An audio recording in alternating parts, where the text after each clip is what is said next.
Hey, this happens from time to time where our recording from a Sunday morning didn't work and we didn't get it. And so I can't post the sermon. And so I am re-recording this sermon so that you can have it as part of our journey through Genesis together. This message is going to land differently for different people listening to it. There are some who struggle to imagine that you matter very much in the world, to others, to God. Maybe you hear that God loves you, and there's a part of you that assumes he does, that can sort of accept that maybe he does. He does, though, at least in your mind or your heart. He loves you least, or he loves you less than others. And there are some who probably feel like they're always on the verge of God really seeing you and then just moving on. And then there are some who are absolutely convinced that you are special, that you belong, that it's probably true that everyone thinks that you are awesome and valuable and worthy. And you maybe have been afflicted with the condition that some have called having loads of unearned confidence. There have been moments where I have been accused of having such confidence. But these are two wide extremes where some of us walk into a room and assume that no one could possibly like us. And then others walk into a room and can't imagine anyone in the room not liking us. There might be something different for you in this message if you like to make sure that people know that you are special.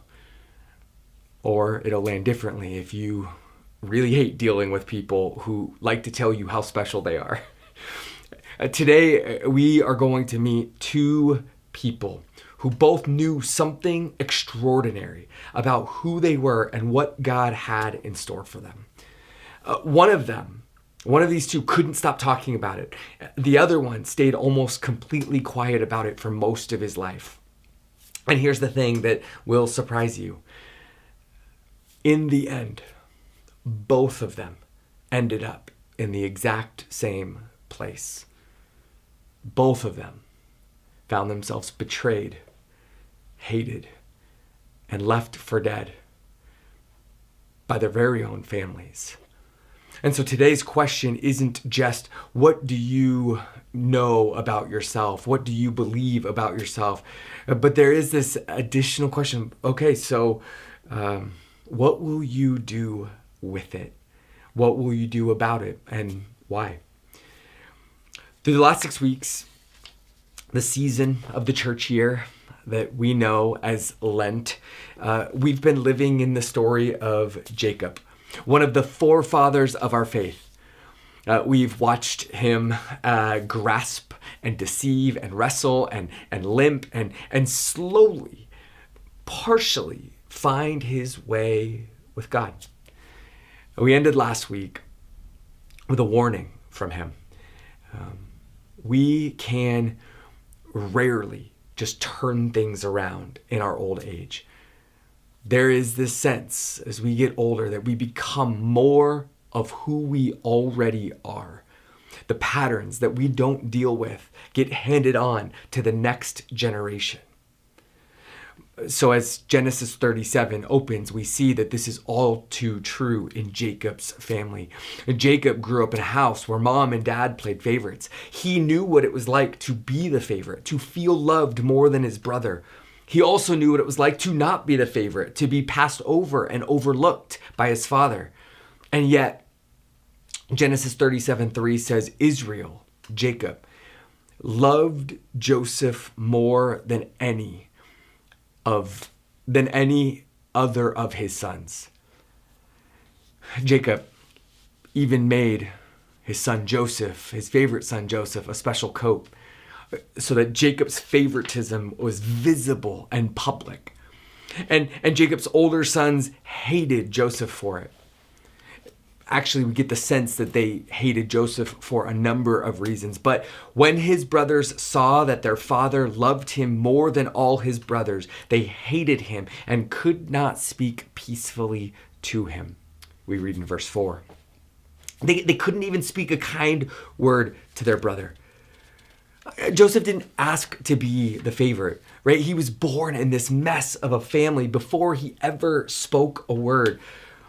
But what Joseph did with being the favorite, while being the favorite, well, that part is on Joseph. And we're told that while Joseph was still young, Joseph had a dream in verse 5. And in this dream, Joseph and his brothers, they're all out in a field binding wheat together in stalks. And Joseph's wheat rises up and stands tall. And as it does, the wheat gathered by each of his brothers gathers around Joseph's stalk, and they bow down to his. Now, I don't know what you would do with a dream like this, but Joseph is a 17-year-old boy. And as a former 17-year-old boy, I can tell you, there isn't a lot of impulse control there. And so Joseph has his dream and he told it to his brothers, verse 5 says, because of course he did. The next thing that gets said is they hated him even more. Then, verse 9, Joseph dreamed another dream.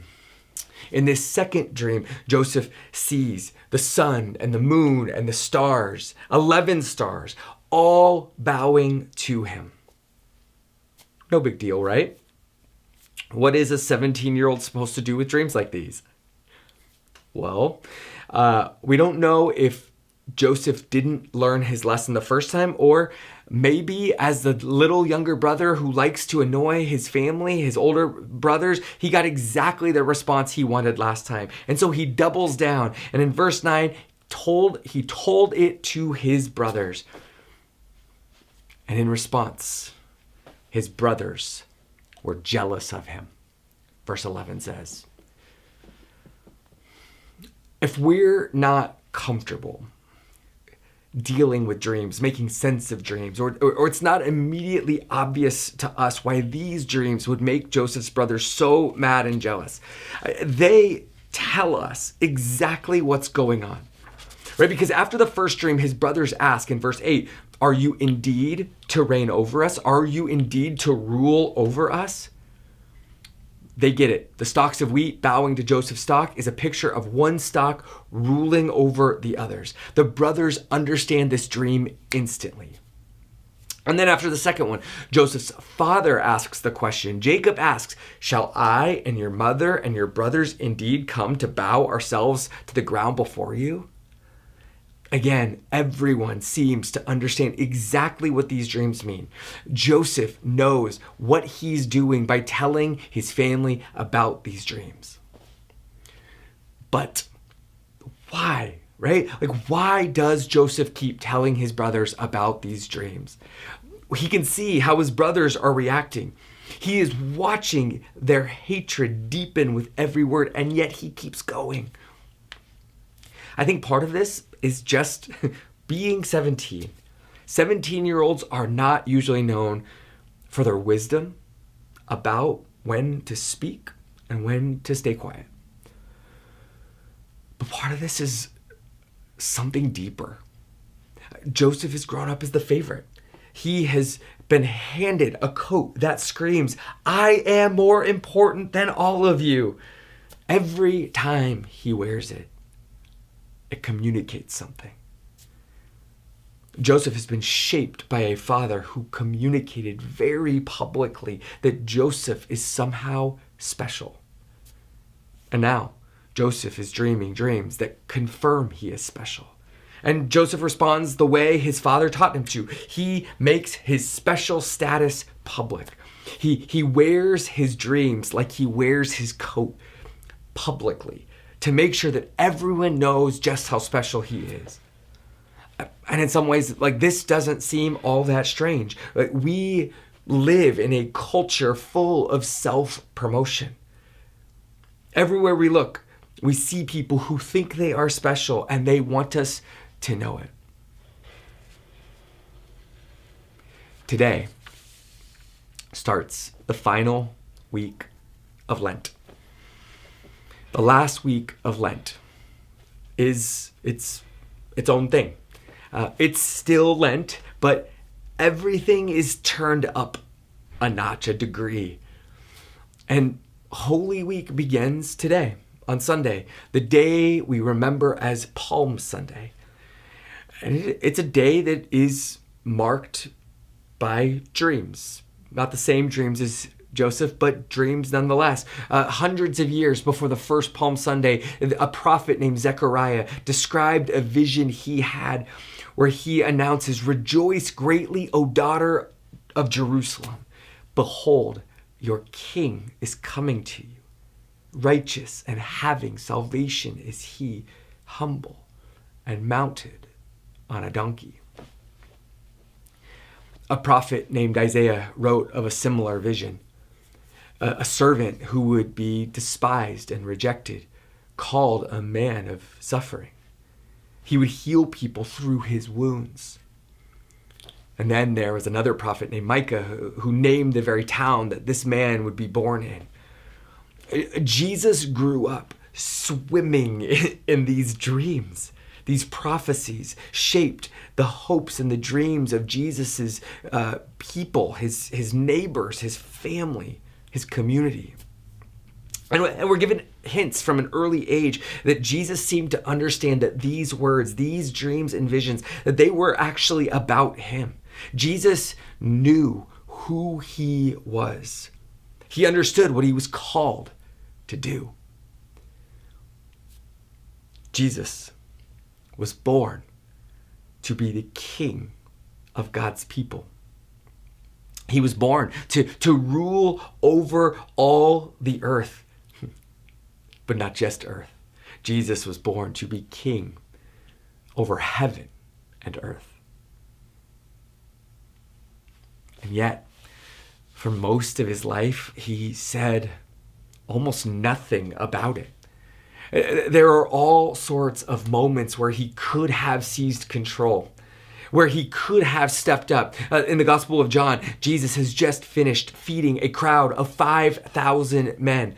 Jesus has this sense that the people are going to try to force him to be king in this moment because of what he's done. And so he sneaks off to a mountain to hide. Jesus heals people and then tells them to tell no one.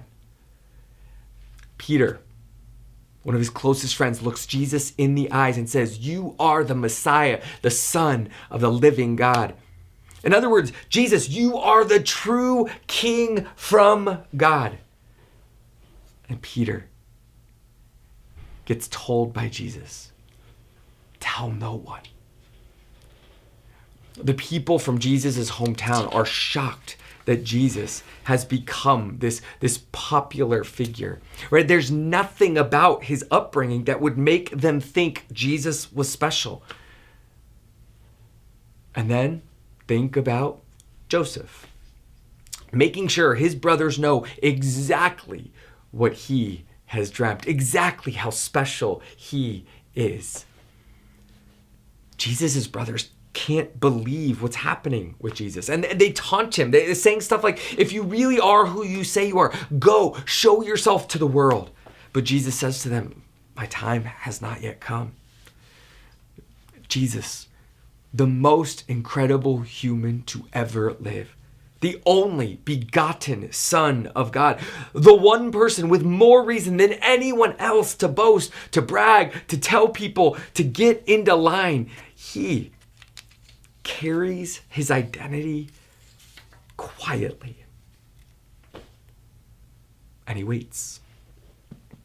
He resists the crowd's timelines. He refuses to be made king on anyone else's terms. That is, until Palm Sunday. On this day, something shifts. Jesus deliberately arranges the entry. He specifically asks for a donkey. He rides into Jerusalem openly and publicly, letting the crowd shout and wave their palm branches as though he is king. For the first time, he lets it happen. But not because he is finally given in to pride, but because the time was finally right. Because the road he was entering led directly to the cross. The cross that belongs to the King. Jesus comes to Jerusalem not just as a king, as any king. He comes as a particular kind of king. Jesus comes to lead the world, not with power or through control. He comes to serve. He comes to suffer for his people and with his people. Jesus didn't reveal his identity when it would have been most safe or advantageous. He revealed himself as king at the moment it was time for him to die. Revealing himself as king is part of what got him killed. I want us to consider Joseph and Jesus side by side for a second. Joseph couldn't wait to tell everyone about his future as a ruler. Jesus spent his whole life staying quiet about his future as ruler. Jesus understood something Joseph did not. It's not enough to become the thing God wants you to be. How you get there matters. God calls, but we carry that call. And how we carry it matters as much as the calling. Here's where this morning is going to get uncomfortable. And I want you to stay with me. Joseph, in his boasting, is foolish and immature, proud. He led his brothers to hate him more than they already did. And that led them to throw him into a pit. And they debated killing him or selling him into slavery. His brothers sat and ate while Joseph cried out from a pit. And they tell their father that he's dead. Jesus, on the other hand, humble, deliberate, faithful, and obedient to God. But who Jesus was in all of these ways also led the religious leaders, his own people, to hate him, arrest him, and hand him over to the Romans for execution. His closest friends abandoned him and denied knowing him. Jesus was nailed to a cross, left to die. Joseph's pride led to a pit, slavery, and attempted murder. Jesus' faithfulness led to torture, abandonment, and death. Basically, they both end up in the same place. So I want to ask you a question, a hard question, a direct question, and I want you to really hear it. If both roads lead to betrayal and suffering, then what is the purpose of choosing the Jesus way rather than the Joseph way? Why does it matter whether we carry our calling with pride or with humility if the outcome is going to be the same?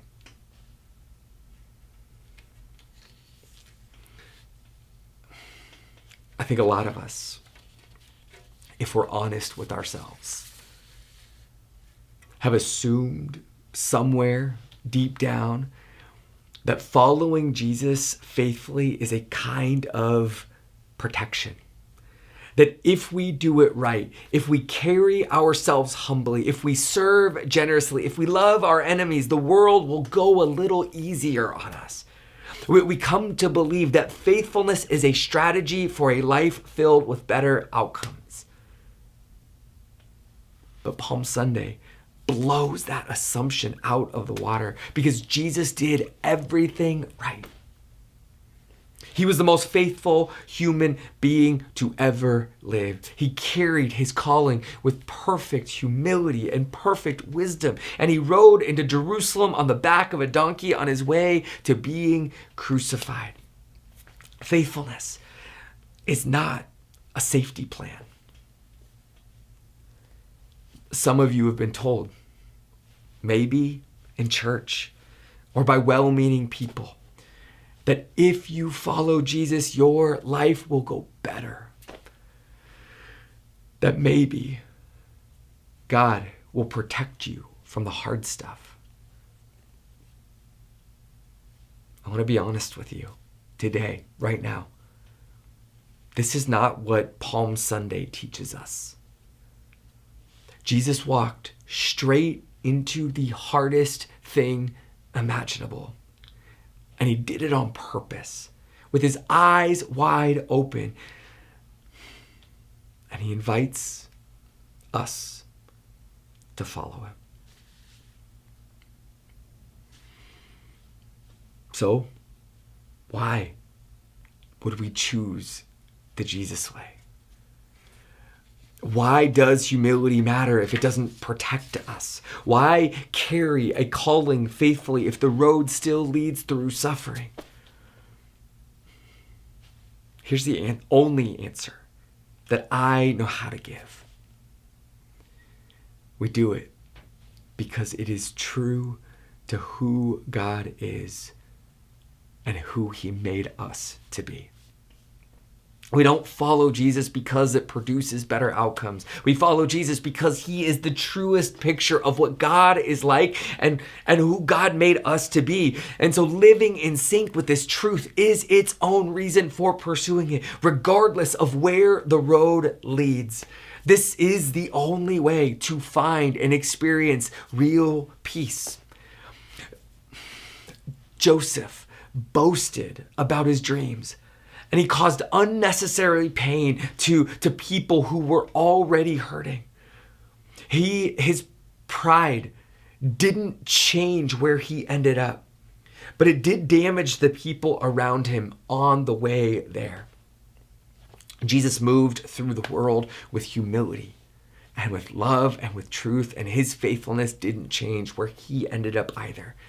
But it healed people all the way there. It changed people as he made his way to the end. It changed everything, not despite the cross, but through it. The difference between Joseph and Jesus isn't the destination. It's what happened to the people around them on the journey. And that matters because of who God is and who God has made us to be. As we enter this holy week, the most important week of the Christian year, I want to leave you with one question. How are you carrying the calling that God has given you? How are you carrying the gifts that God has given you? How are you carrying the identity that God has given you? As someone who is loved by God, who is chosen by God, and blessed by God? How are you carrying your belovedness and chosenness and blessedness? Are you carrying it the way that Joseph did, loudly and proudly, in ways that deepen division and stir up resentment? Or are you learning to carry it the way that Jesus did? Quietly, faithfully, in ways that serve the people around you. Even when, especially when, it costs you something. We don't choose the way of Jesus because it's safer. We choose it because it's true. We choose it because it's good. We choose it because it is beautiful, and there is nothing like it. Because the God who rode into Jerusalem on a donkey on Palm Sunday knew exactly what was waiting for him at the end of the week. And this God is worth following with our lives, even unto death. On the way to Friday and beyond. Grace and peace to you. Amen.